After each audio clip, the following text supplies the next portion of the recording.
Masyaallah, tabarakallah. Itulah tadi pembacaan ayat suci Al-Quran yang dibacakan oleh saudara Ustaz Muhammad Nasir. Mewakili kru Warkop Gondrong kami ucapkan banyak terima kasih. Untuk acara selanjutnya, marilah kita bersama-sama mendengarkan ceramah agama refreshing kalbu yang akan dibawakan oleh guru kita Al-Mukarram Dr. Haji Abdurrahman Mangkayung SHMA. Pada beliau kami persilakan dengan hormat.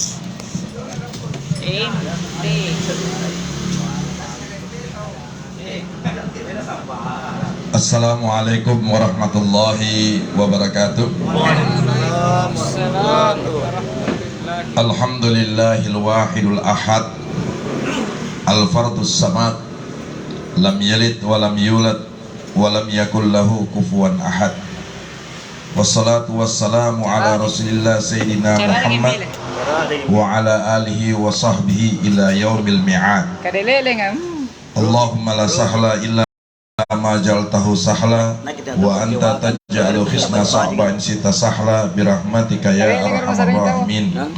Allahumma barik li ummati fi bukuriha.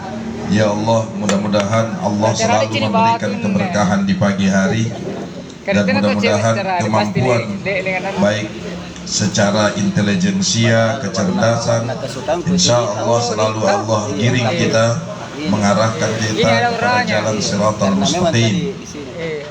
Selawat dan salam kita curahkan kepada junjungan kita Nabi Muhammad bin Abdullah bin Abdul Muttalib bin Abdul Manaf Al-Mughirah. Mudah-mudahan selalu beliau mendapatkan tempat karena beliau memberikan syafaat, dan tidak ada syafaatil kubra atau syafaatil uzma yang hanya diberikan oleh Nabi Muhammad sallallahu alaihi wasallam.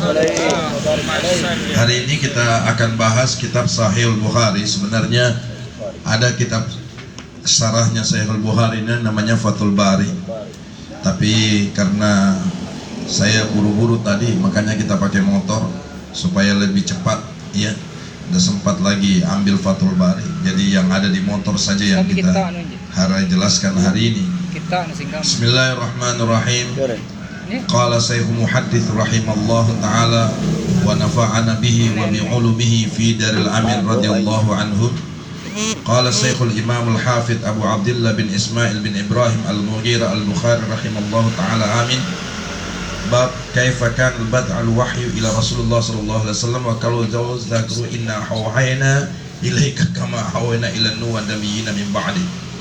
Haddana Hamid bin Abdullah Al-Zubair qala haddatsana Sufyan qala haddatsana Yahya bin Sa'id Al-Ansari qala akhbarani Muhammad bin Ibrahim Tami annahu sami'a Al-Qami bin Waqqas Lais yaqulu sami'tu Umar bin Khattab radhiyallahu anhu 'ala al-mimbar qala sami'tu Rasulullah sallallahu alaihi wasallam yaqulu innamal a'malu binniyat wa inna likulli imri'in ma nawa faman kanat hijratuhu ila dunya yusibuha aw ila imra'atin yunkihuha fa hijratu ila ma hajara ilai. Coba kita lihat hadis ini ya. Sebenarnya semua kitab hadis, hampir semua kitab hadis itu semuanya diawali innamal a'malu binniyat, dan semua karangan-karangan ulama-ulama salaf selalunya diawali dengan kalimat innamal a'malu binniyat. Kenapa? Karena ternyata setelah diteliti bahwa mereka itu takut jangan sampai dia membuat buku orientasinya pamer, orientasinya adalah mendemonstrasikan keilmuan, ya. Kemudian yang ketiga, jangan sampai itu menjadi riya, karena mereka orang-orang seperti ini man katama ilman nafiyan katamallahu bilil jami minan nar. Barang siapa yang meminjamkan ilmu, maka Allah akan mengekang mulutnya seperti mengekangnya seekor keledai atau kuda pada saat di bagian mulutnya. Nah itu kan biasa kan, kalau kita lihat kuda itu kan dimasukkan di hidungnya dengan mulutnya ya, baru dipegang talinya, kita tinggal arahkan. Sebenarnya kan yang dipegang itu bukan lehernya, tapi mulutnya. Itu ada orang nanti kalau dia sembunyikan keilmuannya, maka dia akan dikekang nanti di akhirat seperti gayanya hamir, yaitu seperti keledai atau seperti al-hisan, kuda. Makanya jangan kita lakukan seperti itu. Kalau memang ada ilmu bisa, apalagi kalau persyaratan keilmuannya terlalu berat, harus datang di malam Jumat, di tengah malam, bawa ayam putih, ya, kemudian ekor putih, kepala putih, kaki putih. Wah, itu tidak ada persyaratan yang seperti itu. Innamal a'malu binniyat. Dalam bahasa Arab itu kalau a'mal hampir sama dengan af'al, ya. Jadi af'al itu sebenarnya adalah perbuatan. Mada taf'al, mada taf'al, apa yang kau kerjakan. Tapi kalau a'mal sebenarnya perbuatan yang dilakukan secara kontinuitas dan dilakukan secara full out, ya, kemudian dilakukan secara totalitas, dilakukan dengan akal dan hati, ini namanya a'mal, ya. Makanya famay ya'mal misqala dzarratin khairan yarah wa may ya'mal misqala dzarratin syarran yarah. Kenapa kata af'al tidak dimasukkan dalam redaksi hadis secara tekstual? Karena memang perbuatan itu ada orang yang berbuat secara harafah, harkiah, artinya secara gerakan saja. Jadi ekspresinya dia buat kopi itu ya itu saja, tidak pakai hati. Kalau seperti gondrong kan pakai hati. Ya, jadi bukan dia menggoyangkan atau memutarkan itu sekedar untuk mengenakkan, tapi mungkin ada doa-doanya yang dia baca sementara buat kopi. Salawat naria. Ya, mungkin salawat naria kah? Ya, atau salawat badak kah? Allahu akbar. Ya, jadi itulah innamal a'malu binniyat. Jadi amal dari amal perbuatannya amila, bahwa memang perbuatan itu tidak bisa sama sekali. Jadi kalau ada orang yang berbuat tanpa niat, itu luar biasa, Pak. Makanya kenapa niat itu harus ditunjukkan dalam persyaratan-persyaratan fuqaha. Hampir semua 4 mazhab itu menyertai bahwa diawali dengan niat, karena niat itu yang menentukan hasil dari output kerja. Kalau niatmu baik, kemudian ekspresi wajahmu, ekspresi perbuatanmu juga ya baik, maka otomatis itu akan kembali pada diri kita, ya. Dalam hadis Rasulullah, ad-dar khair ala khair kafa'il. Siapa yang menunjukkan kepada kebaikan walaupun dia hanya berniat saja, maka dia mendapatkan nilai pahala. Jadi oleh sebab itu, mudah-mudahanlah insya Allah kita punya niat kebaikan setiap saat dan setiap waktu. Satu saat ada sahabat Nabi itu dilombai oleh para malaikat. Jadi malaikat itu berlomba, mereka berkompetisi lari secepatnya. Tiba-tiba ada satu sahabat yang bertanya, ya Rasulullah, kenapa engkau cepat berlari sementara mayat yang mau disolatkan itu tidak lari, ada tetap di lokasi?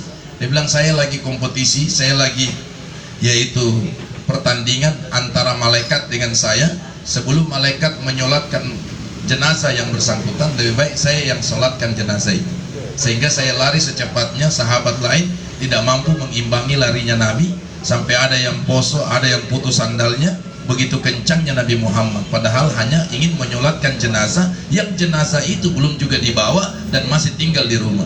Ternyata setelah diteliti oleh para sahabat, Rasulullah katakan orang ini setiap saat dia punya niat baik kepada orang, punya niat baik kepada makhluk Allah. Nah, inilah pentingnya kita pahamin.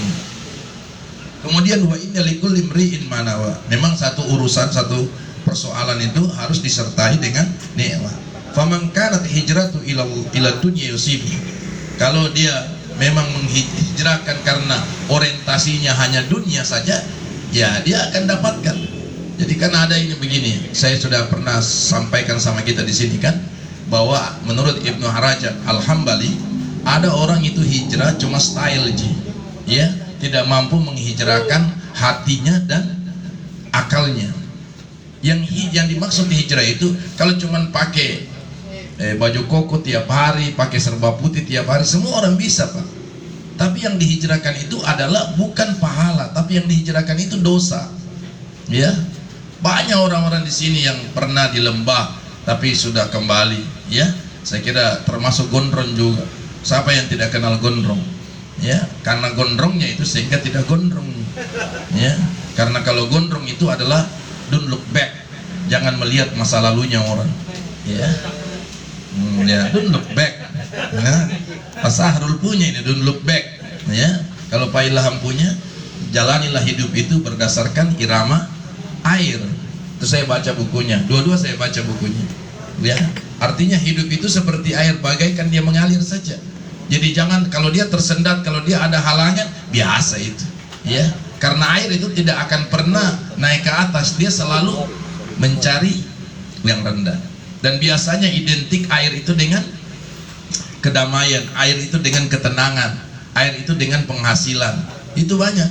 Makanya kalau orang mau kerja, cari kerja, kok cari tempat yang basah tidak? Oh iya, cari tempat yang basah. Ya, kalau mau cari tempat yang basah, PDAM paling bagus. Karena mulai dari atasan sampai bawahan pasti basah semua, karena objek kerjanya air. Jadi begitu. Jadi ada orang memang dalam hijrah itu ada tendensi, ada motivasi, ada dorongan, ada tanda petik keinginan yang terlalu mendesak. Nggak usah. Kalau kita mau hijrah, bismillah secara total. Udkhulu fi silmi kaffah. Masuklah kamu dalam Islam secara totalitas, secara komprehensif, secara keseluruhan. Jangan setengah-setengah. Kalau kita masuk Islam hanya setengah-setengah saja, ya simbol nama saja. Ini banyak. Kalau mau cuma Islam saja, orang Arab itu sudah lebih Islami daripada kita. Dari namanya sudah Islam, pola hidupnya sudah Islam, pola makannya sudah Islam, pola gaulnya sudah Islam. Tapi persoalannya, apakah itu teori atau praktek, ataukah itu ya aktual atau faktual? Kalau cuma aktual, semua orang bisa, Pak. Makanya di sekarang ini saya perhatikan, orang paham agama, orang tahu agama, iya. Tapi pahami agama itu susah. Karena itu aktual itu tidak, aktual itu intelijensia, tapi faktual artinya keseharian kita itu. Ya, insya Allah. Saya selalu katakan, biar stylemu style Amerika, tapi hatimu dan kepalamu harus Mekah dan Madinah. Wish. Kau bisa American style, Korea style, tapi hati dan kepalamu itu harus Mekah dan Madinah. Coba kemarin itu Majen Napoleon ya, Jenderal Majen 2 bintang. Bisanya itu. Kalau kau ganggu saya tidak apa-apa. Kalau kau hina saya tidak apa-apa. Tapi kalau kau hina Al-Quran dan agamaku, itu yang mahal keluar dari mulut seorang jenderal. Gitu. Kalau kopral ya biasa aja. Tapi kalau punya jabatan, punya kebijakan di atas tongkat estafet pemerintahan atau jabatannya, dia mampu ngomong kayak begitu, dan itu dampaknya sistemik sekali. Itu berhubungan dengan promosi jabatan nanti. Karena kalau kata-kata begitu, tapi inilah akan muncul dengan sendirinya itu, Pak. Karena hati itu bergolak terus, ada himmah, ada keinginan di dalam hatinya ini. Ya, tapi karena Rasulullah sudah bilang antum a'lamu bi umuri dunyakum, kamu lebih tahu urusan dunia, cari timer, cari timing. Nah, ya, ini gerakan bawah tanah ini namanya. Ya, gerakan bawah tanah. Artinya satu saat akan meledak itu. Nah, makanya saya selalu minta kepada kita semua, tolong berjuang Islam itu tidak harus dengan melaksanakan ibadah, tapi bagaimana mendampakkan rahmat kepada orang lain. Ya, memilih pemimpin itu bukan memilihnya, tetapi apa dampak terhadap keislamanmu, kepada agamamu. Yang kita tidak bicara dalam tanda petik minoritas, kita kan mayoritas, wajar dong kalau kita bicara apa dampaknya kepada kita. Ini yang paling terpenting. Jadi memang dalam niat itu harus ditanamkan. Ya, orang-orang yang tidak punya keturunan, dia harus niat. Insya Allah satu saat saya harus dapat. Ya, cuma persoalannya siapa pabriknya, itu yang jadi persoalan. Itu persoalan. Ya. Yang jelas saya harus dapat anak. Bagaimana caranya? Yang penting itu pada rambu-rambu agama dan etika agama. Ya, yang jelas seperti itu. Harus ada komitmen. Ya. Insya Allah Ustadz, satu saat saya akan beli mobil. Tanamkan dalam niatmu. Ya, bagaimana nanti satu saat modelnya seperti apa, sepanjang dia berada pada jalur agama. Jangan menghalalkan segala macam cara, menabrak rambu ya. Nah ini yang paling parah lagi. Apalagi kalau ya beternak setan selingkuh dengan jin. Wah ini yang paling parah lagi. Ya, oh datangi Sandro semua. Bagaimana Pak ini? Saya punya rezeki, kasihan manda-manda. Kata Sandro bilang saya juga. Ya, nah, itu lebih parah lagi. Karena sekarang ini tidak ada orang yang tidak punya masalah. Jadi gambarannya begitu. Kemudian kenapa Rasulullah menggambarkan imra'ah atau imra'ah, yaitu perempuan? Karena memang pada saat itu perempuan yang paling cantik dan madonanya kota Saudi itu Madinah. Khadijah itu Aisyah itu asli Madinah. Makanya cantik sekali itu Aisyah. Ya. Dan kecantikannya Aisyah itu adalah kecantikan yang permanen, bukan polesan. Ada kecantikan yang KW-KW-an kan? Ada KW1, KW2 kan. Ini original cantiknya. Ya. Jadi Nabi itu sampai mengagumi, ya, mengagumi daripada kecantikannya Aisyah, karena kecantikan Aisyah itu kecantikan yang permanen, bukan kecantikan yang dipoles, bukan kecantikan yang direkayasa, bukan kecantikan yang dipabrikan. Ya, kan ada orang di pabrik kan sekarang, hidung dipabrikan, mata dipabrikan, pantat dipabrikan, semua hasil-hasil produk pabrik semua. Ya, pantat mau besar dikasih, ada lagi pantat palsu, gigi palsu, hidung palsu, pokoknya serba kepalsuan. Nah kalau sudah diawali dengan kepalsuan, pasti berakhir dengan kepalsuan. Oh dende. Apalagi kalau diawali dengan rekayasa, pasti berakhir dengan rekayasa. Semangat sekali. Ya, jadi memang perempuan, ya, perempuan itu punya daya tarik khusus. Bayangkan sehebat-hebatnya itu hijrah bisa dipengaruhi, walaupun Yasrib itu kita ketahui ada kekuatan kerajaan yang begitu dahsyat di Madinah, Yasrib. Tapi Rasulullah tahu bahwa saya akan ke sana karena memang keluarganya Rasulullah dari pihak bapak ada di Madinah. Kalau pihak ibu itu lebih banyak di Mekah. Ya, jadi memang juga ini sebenarnya jadi pembelajaran sebenarnya ya kepada kita. Satu saat kalau kita ada di kota lain atau kota orang, cari juga keluarga kita. Ya, memang kita kalau umpamanya ada SPJ, ya, ada mungkin dana yang sedikit, kalau kita bisa berhemat, umpamanya kita harus bermalam di hotel itu 3 malam, sudahlah 1 malam uang hotel itu bagi-bagi sama kemenakan sama cucu-cucu, 1 malam di rumahnya keluarga. Ya, jangan tinggal juga di keluarga tuh 3 malam untuk penghematan, tidak. Karena kita harus minta tanda tangan hotel akomodasi kan. Karena namanya orang diperjalankan, pasti kalau diperjalankan itu ada SPJ-nya, Pak. Ya, hitung per hari berapa hotelnya, akomodasinya berapa. Nah, kalau bisa cari dulu keluarga, 1 hari saja. Uang hotel tadi itu, ya, karena orang di daerah tidak paham itu tentang SPJ, itu yang kita pakai untuk berbagi. Walaupun banyak nomor telepon Ustadz di dalamnya, tapi yang pertama dia telepon itu kita. Siapa yang menggerakkan itu? Siapa yang mau menggerakkan? Allahumma ya mukallibal qulub, tsabbit qulubana ala dini. Kalau ditetapkan hatinya dalam agama tidak bisa. Yang memutarbalikkan ya mukallibal qulub, yang memutarbalikkan ini hati manusia siapa? Sinyalnya dari di atas. Kita ini hanya pelaku saja, kita ini hanya proses saja, kita ini hanya eksekusi saja di TKP. Tapi yang menggerakkan hati di atas. Makanya enggak usah galau kalau tidak ada acara, biasa. Sama saya, istilah jual beli mo, mabilis na telepon ngayon, jalan to lagi. Pokoknya insya Allah, siapa tahu yang hari kedua yang tidak ada hari ini, besok dia rampel semua rezeki. Kita tidak tahu itu rezeki, min hai sudah yang kasih. Ada rezeki yang tidak diduga. Ya, subhanallah. Ya, ada orang Pak, ya, memang dalam hidup itu bergantungnya kepada Allah. Seperti yang saya bacakan tadi, hamdalahnya. Innaka la tukhliful mi'ad. Ya. Itu coba alhamdulillahi wahidul ahad. Ya, al-fardus sama lam yalid wa lam yulad wa ala alihi wa sahbihi wa sallam ya ila yaumil mi'ad. Hari di mana pembalasan, hari di mana Allah akan eksekusi kita sesuai dengan perbuatan kita. Memang dalam hidup ini kita perlu hijrah. Jadi hijrah itu sebenarnya jangan hijrahi orang, namun hijrahi tempat. Hijrahi orang, tetapi kalau orang itu tidak baik ke kita, kita hijrah tapi tetap mendoakan dari jauh. Ya Allah, mudah-mudahan Allah berikan dia hidayah. Ya, Allahumma hdini fiman hadait.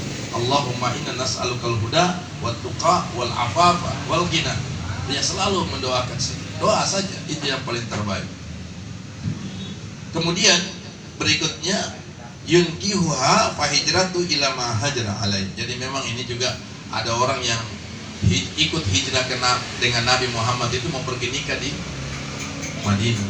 Karena dia tahu di Madinah itu perempuannya cantik-cantik semua. Ya, itu kalau 10 yang jalan, 20 yang cantik. Ya. Dua. Ya. Kalau 2 yang jalan, 5 yang cantik. Ya, kalau kita tidak, dua yang jalan, 2 yang jalan, ya, 4 ya, nah, belum tentu juga. Ya, jadi sudahlah. Tapi belajarlah melihat istri. Makanya saya selalu katakan itu, jangan terlalu sering melihat istri di saat dia memasak, tapi lihatlah istri di saat dia bermake up. Ya. Hasin siapakah mastata'tu fa innaha zuyina rijal ta'uzzu wa tukramu. Jadi kalau bisa kita lihat dia itu istri kalau sudah habis mandi, ya, wangi-wangi nih. Apalagi kalau pengantin baru, ya. Pengantin baru itu kan bahasanya begini, kullu jadidin mahbub. Setiap yang baru itu pasti dicintai. Ya, lewat uang 4 bulan. Oh my god. Ya, jadi ini intinya supaya sebenarnya aktivitas keseharian kita, aktivitas ibadah kita memang niat yang menentukan. Dari mana hasil yang kita kerjakan, awal dari niat. Kita mau kerjakan apa saja, asal niat itu dengan lillahi ta'ala, tanpa ada motivasi yang lain. Ini sengaja dikasih, ada urusan dunia, ada motivasi dunia, ada motivasi perempuan. Kenapa kau ke Madinah? Banyak perempuan cantik di sana. Nah, motivasimu harus batalkan semua. Kenapa kau mau pergi ke sana? Kalau kita di sana ada perbaikan nasib. Sebenarnya tidak akan pernah itu orang besar kalau di daerah. Kalau Pak JK tinggal di Makassar tidak akan mungkin jadi wakil presiden. Tapi iza madha kasadruka an biladin tarahat taliban arqan siwah. Kalau kau mau besar jangan tinggal di kotamu. Silakan kau berhijrah, silakan kau berlayar, silakan kau bepergian di satu tempat yang bukan kampungmu. Di situ kau akan bergolak dengan kehidupanmu. Kau akan tahu siapa sebenarnya kau, dan kau bisa akan 2 kemungkinan, jadi penjahat, ya, jadi orang yang baik atau jadi orang yang tidak baik. Tapi kalau niatmu disertai hijrahmu pergi itu karena niatmu yang baik, insya Allah Allah akan bantu perjalanan kita. Allah akan bantu merubah yaitu style kehidupan kita. Ini yang paling penting ini. Karena banyak itu orang hijrah tidak pernah berubah, malah justru mengirim. Ya, kirim dulu. Kenapa hijrah baru kehabisan? Biasanya orang yang sudah ada di hijrah dia yang mengirim. Mana ada orang Bugis di kota tidak ada? Semua ada, Pak. Di Jayapura ada orang Bugis. Ya, di mana saja, hampir semua. Bahkan di dunia ini tidak sempurna itu tanpa ada orang Bugis. Ya, bayangkan itu orang Bugis. Asal kau temukan pasar ada Bugis. Ya, kau temukan ada perdagangan pasti ada Bugis. Tapi karena niatnya, ya, dia tidak pernah bercerita bahwa dia ada di Papua. Tapi begitu dia sudah jadi orang, wah, ini juga ternyata itu dihitung kaya baru jadi orang, Pak. Jadi sepanjang kita dalam posisi seperti ini tidak dihitung orang. Nah, itu karena kenapa? Itu tadi malam saya ceramah takziah, saya katakan bahwa kadang kita menilai anak terlalu subjektif, bukan objektif. Subjektif itu artinya kita lihat mana anak yang paling banyak kirimannya itu paling sayang, mana yang paling tahu akan kebutuhan orang tuanya itu paling sayang. Tapi kasihan yang tidak kasih apa-apa, yang tidak, padahal memang dia tidak kasih dana tapi daya yang dia kasih. Dia tidak kasih otak tapi dia kasih otot, betul. Ya, kalau ada acara dia yang sebagai di situ, betul. Saudara-saudaranya sudah pulang semua, dia masih tinggal dikasih di dapur cuci piring, padahal statusnya sama di mata orang tua. Cuma karena suaminya kasihan tidak bisa memberi acara itu dengan sumbangsi, maka dia cuma bisa istrinya sumbang tenaga.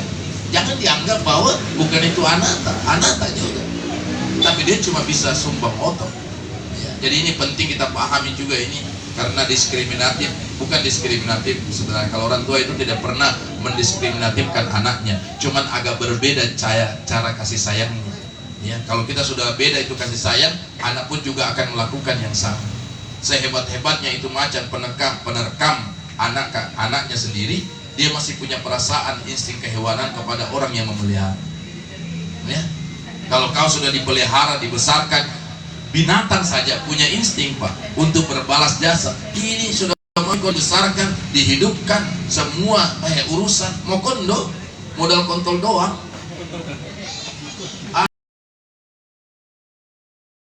Ada itu orang kau iya, kondo istilahnya. Artinya tidak ada pekerjaannya, istrinya yang kerja. Jangan lagi sombong di luar, karena kau punya kewajiban membiayai. Soal istri kerja itu hanya membantu, bukan menghidupi. Dia membantu, beda itu Pak. Kalau dia membantu, kalau menghidupi tidak bisa. Yang menghidupi itu adalah suami, tidak bisa. Mau kau keluar, pokoknya pagi-pagi keluar kau dulu dari rumahmu. Apalagi tinggal di pondok mertua indah, keluar memang kau. Jangan lalu kau disinggung-singgung, tidak baik. Walaupun kau mulai buka warkop sampai tutup warkop, kayu tutup. Yang penting kau ada di luar. Karena kenapa? Tidak enak sekali itu kalau kita laki-laki masih tinggal di rumah Pak. Apalagi kalau disiapkan balo-balo, baik. Disiapkan lagi air, baru disiram lagi 1 ember, baik. Pokoknya pulang ke bawa uang. Bagaimana caranya? Nah itu biasanya kalau kita sudah berumah tangga itu ketahuan Pak. Ya, beda itu. Makanya wajar itu kalau ada orang sortir itu amplopnya di pertengahan jalan. Ya, dia sortir dulu. Berapa ini kah? Ya. Nah, kalau umpamanya dapat 500, sudah 200 kasih ya, kita mami maklum. Boleh, enggak apa-apa. Untuk 300 kita pakai tabungan, karena perempuan itu cuma tahu ada. Ya. Saya katakan itu perempuan paling senang itu kalau suaminya bawa apa-apa. Pokoknya jenisnya apa-apa, pokoknya dia bawa apa-apa. Ya. Mau bawa kue kah, mau bawa apa, yang jelas bawa apa-apa. Bawa berita kah yang baik. Ya. Pokoknya walaupun dia PHP terus, sabar nak, sabar. Sabar itu ada batasnya, Bos. Itu perempuan kau mesti suruh sabar apa kali, berhenti dia. Makanya itu laki-laki satu yang paling terbaik. Laki-laki itu adalah butuh kepastian. Perempuan itu cuma satu saja, butuh kepastian. Kalau dia pasti pendapatan, tak pasti bagi-baginya, pasti memberikan itu. Ya, kalau laki-laki sudah bisa menjanjikan kepastian, insya Allah tenami itu istri. Ya, tenami istri kalau kita sudah kasih kepastian. Ya, insya Allah pasti tempat tinggalnya, pasti ininya, insya Allah. Pokoknya saya pernah dapat itu ada orang curhat sama saya. Itu istrinya 4.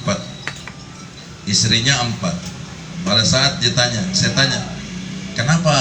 Dia bilang, untuk saya terlibat pelatihan, saya uji dia selama 3 bulan. Makannya makan di pinggiran, baru anunya begini, semua saya uji. Jadi begitu. Saya tidak punya uang Ustaz. Kadang-kadang cuma Indomie makan berdua. Tapi istrinya 4. Bish, saya bilang bagaimana caranya? Ya, saya tanya caranya bukan untuk dilakukan. Saya cuma tanyanya bagaimana manajerialnya untuk melihat ini yang 4 ini. Dia bilang, Ustaz, jangan kasih ajar istri itu, yaitu dengan cara bahwa kita kenal dia adalah sudah ada uang. Tapi kasih kenal dia untuk tidak ada uang. Kalau dia bertahan, itu asli cintanya. Wih, ternyata itu cinta berkualitas juga ya. Ya. Jadi ada satu, ada KW2, ada KW3. Akhirnya selesai, dia dapat ampat-ampat dan dia depositokan itu. Satu istri itu 500 juta, diberikan rumah, diberikan mobil 1. Diam, dah ada bicara. Dan setiap bulan dikasihkan. Diam, 4 istri. Nah ini uangnya, saya kasihnya uang panaiknya 500 juta. Mintanya pertama itu cuma 100 juta. Ya. Istri terakhir yang keempat katanya. Istri yang terakhir yang keempat itu mintanya cuma 100 juta. Dia bilang, terserah Mi, sebut saja 100 juta. Dia bilang, saya tidak mau disebut-sebut begitu Pak. Ya, saya tidak mau disebut-sebut begitu. Artinya 10 juta baru disebut 100 juta. Itu rekayasa kan? Ya, ini kan ibadah ini. Nikah ini ibadah, kalau direkayasa bahaya. Ya, akhirnya apa? Terjadi betul. Begitu dia ambil 2 hotel itu, dia datangkan keluarganya dan dia pakai. Pada saat dimasukkan itu keluarganya sekian lantai, 2 lantai, dia kaget. Ih, tadi bilang 100 juta, nah cuma bisa mampu 10 juta. Akhirnya dinaikkan 500 juta sekaligus depositokan ini untuk Anata ya, dengan mobilnya 1 sama rumahnya 1. Langsung diam, Pak. Ternyata memang telinga itu juga perlu ada penyegaran memang ya, mata itu butuh ada penyegaran. Jadi tidak selamanya itu dalam hidup itu nilainya dari material, tapi bisa immaterial melahirkan ketenangan dalam hidup. Jadi saya minta kepada kita semua, marilah dengan hijrahnya Rasulullah, mudah-mudahan kita mendapatkan hikmah yang sangat besar. Karena kalau hijrah secara makan, hijrah secara tempat, saya kira kita tidak perlu. Tetapi hijrah secara aktual dan faktual, ibadah dan perilaku, ini yang paling terbaik dalam kehidupan kita. Saya kira ini saja, mudah-mudahan ada manfaatnya. Mohon maaf atas segala kesalahan. Silakan kalau ada yang mau ditanyakan. Wallahu muwaffiq ila aqwamit thariq, wallahu musta'an. Assalamualaikum warahmatullahi wabarakatuh.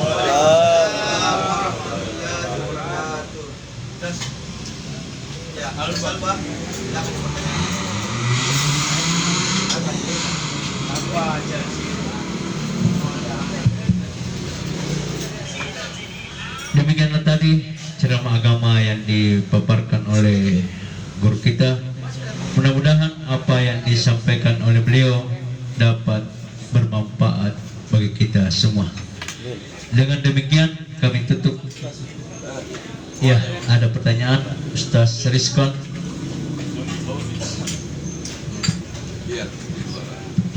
Bismillahirrahmanirrahim. Assalamualaikum warahmatullahi wabarakatuh. Terima kasih atas kesempatan yang diberikan. Pada pagi hari ini saya ingin bertanya Pak Dr. tentang niat. Bagaimana kira-kira Pak Dr. kalau niat kita sudah betul-betul karena Allah, bukan karena yang lain. Niat kita sudah betul-betul karena Allah, tapi terkadang kata Nabi, terkadang itu niat itu hilang ketika ada kesempatan. Bagaimana kira-kira itu Pak Dokter? Ya. Kemudian yang kedua, sudah ada niat, tapi biasa banyak saja itu yang menghalangi untuk kita pergi menuntut ilmu. Niatnya sudah karena Allah, tapi biasa banyak halangan. Nah, bagaimana supaya kita tetap istiqomah di niat kita itu? Terima kasih. Dalam hadis itu kan sudah jelas ya, man salaka tariqan yaltamisu fihi ilman sahalallahu lahu tariqan ilal jannah. Barang siapa yang menuntut ilmu, ya, Allah akan mudahkan perjalanan. Yakin itu.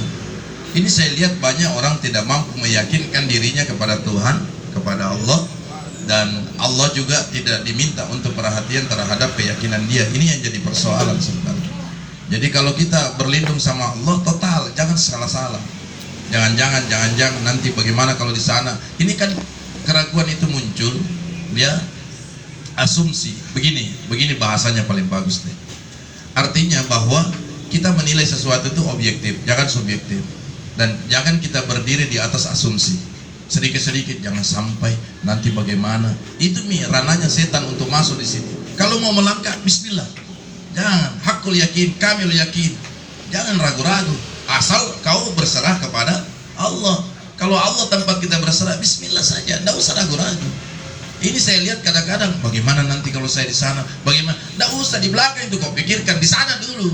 Nanti di sana baru ada problem, nah kita layani, kita siap. Ini saya lihat tidak ada orang membuka usaha. Bagaimana modalnya? Bagaimana? Memang butuh modal, tapi tidak selamanya modal itu pakai uang. Ada modal bicara, ada modal ngomong, ada. Tidak selamanya orang bermodalkan uang. Ada itu cuma modal bicara, tapi bisa. Betapa banyak orang besar itu tidak jadi orang besar dia. Khairul Tanjung saja bukan karena bapaknya orang besar, orang kaya, tidak. Hanya anak singkong bisa menjadi orang besar. Ya, Presiden Soeharto saja bapaknya petani, bagaimana bisa jadi presiden? Kalau mau dilihat ukur, biasanya kelapa tidak pernah jatuh di halaman orang, selalu dekat dari pohonnya. Ya, pasti begitu. Tapi kalau orang tuanya tidak kaya, baru anaknya jadi kaya, ya itu lo luar biasa Pak. Tapi kalau orang tua kaya baru anak jadi kaya, lebih kaya lagi, nah itu yang biasa-biasa saja. Karena gengnya ada, genetiknya ada. Tapi kalau orang biasa menjadi luar biasa, woi, itu surprise yang luar biasa. Jadi memang Ustaz tidak bisa. Kita apapun ikhtiar yang kita lakukan harus ada keyakinan. Jangan berdiri di atas asumsi. Selalu jangan-jangan nanti kalau ini. Pokoknya bersanji saja. Nah, bersanji saja, ya, ceramah saja. Berapa isinya? Wallahu a'lam bishawab. Nanti kita lihat. Urusannya itu nanti di belakang. Ya, yang penting ada acara. Biar juga kau tidak ada acara susah juga, Pak. Nah ini hidup. Hidup ini bukan kita bergantung kepada makhluk dengan acara sebagai berhala, tidak. Tetapi betul-betul kita menyerahkan kepada Allah. Allah itu sebenarnya dalam pantauan hadis-hadis qudsi, sebenarnya kalau kau lebih besar berserah diri, akan lebih besar juga itu yang Allah kasih ke kita. Tapi kalau setengah-setengah berserah diri, karena ini abstrak Pak, abstrak itu tidak nampak. Nah orang itu biasanya objektif Pak. Kalau pikiran rasionalnya orang itu, kalau saya begini pasti begini, kalau saya begini pasti begini. Tidak selamanya. Itu perhitungan matematika. Tapi ada matematika Tuhan, ya, bahwa kau tabung 10 hasilnya 100. Ya, coba lihat mi'atu habbah. Ya. Satu kau kasih 100 Allah balas. Coba di mana perhitungan satu balasnya 100? Ya. 2 rakaat di Masjidil Haram 100.000, 2 rakaat di Masjid Nabawi 1.000, 2 rakaat di Masjid Aqsa 10.000. Bagaimana caranya? Nah 2 rakaat dikerjakan tapi nilainya 10.000. Di mana perhitungan matematika? Tapi disitulah keadilannya Tuhan. Jangan samakan matematikamu dengan matematika. Nah ahli matematika saja aljabar Tuhan yang ciptakan, bagaimana bisa? Ilmunya saja aljabar yang ciptakan itu adalah Allah. Jadi kembalinya sama kita. Jadi itu Ustaz, memang kita harus yakin dengan keyakinan yang sempurna. Jadi perlu hakul yakin Ustaz ya, dalam aktivitas keyakinan kita. Jangan pernah ragu, apalagi kalau kita mau melangkahkan kaki itu Bismillahi tawakkaltu ala Allah wala haula wala quwata illa billah. Perlu diapresiasi orang-orang yang seperti itu, yang betul-betul kalau dia keluar itu hanya diserahkan sama Allah saja. Dia tidak pernah menyangka bahwa Allah akan kasih begini. Tidak usah punya prasangka suudzon sama Tuhan. Allah itu tergantung prasangka hambanya. Itu dalam hadis Rasulullah, ya. Kalau kau baik sama Allah, pasti Allah lebih baik.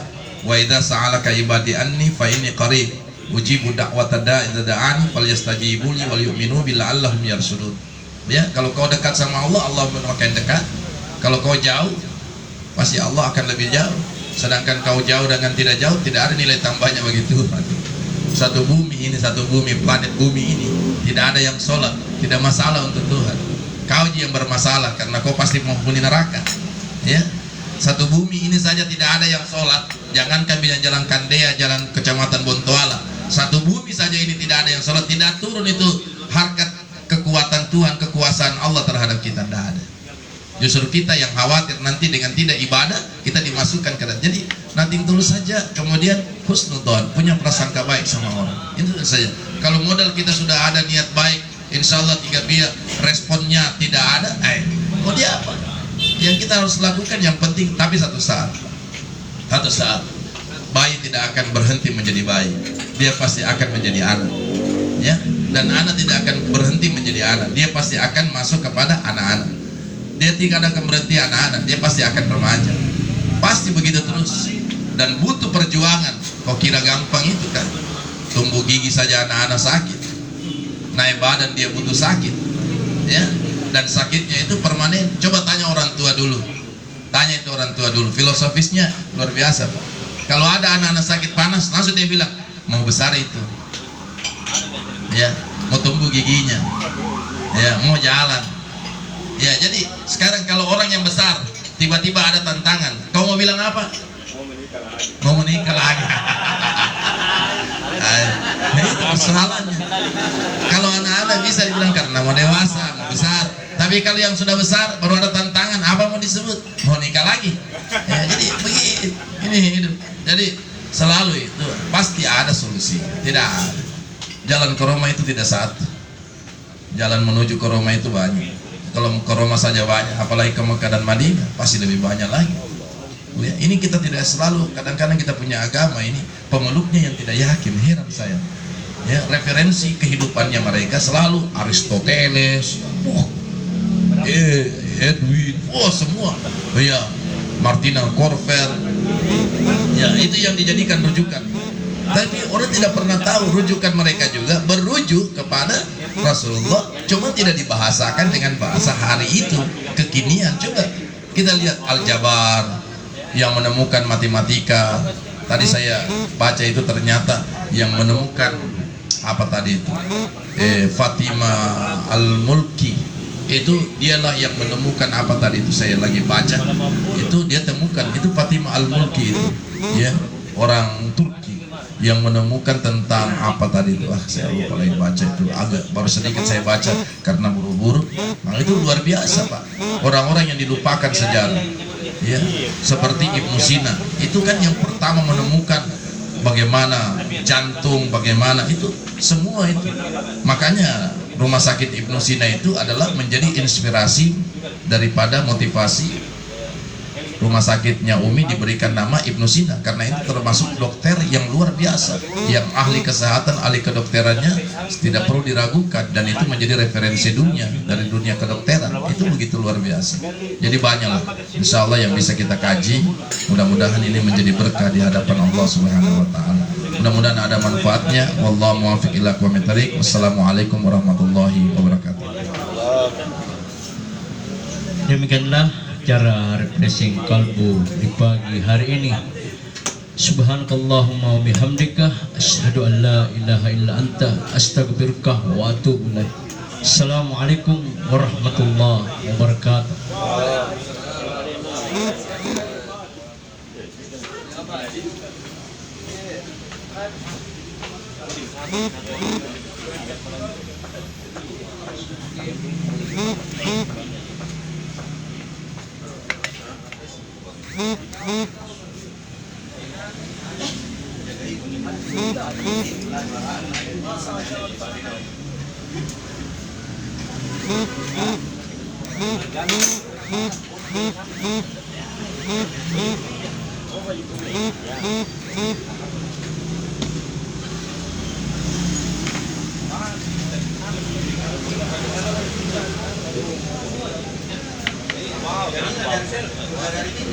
Anu sampai ini sini kok